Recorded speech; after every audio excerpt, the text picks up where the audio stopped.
এবং টকিং মাস্তান যখন ছোট থাকতো তখন তাদের পরিবার তাকে একটা ময়লার ডাস্টবিনে ফেলে দিয়েছিল এবং ময়লার ডাস্টবিন থেকে তাকে টকিং গিনাই তুলেছিল।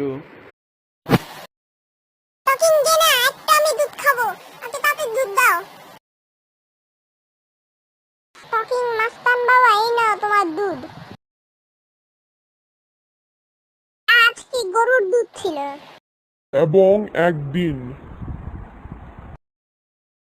বাই বাই টকিং মাস্তান, আমি একটা কাজে যাচ্ছি, তুমি কেন থেকো।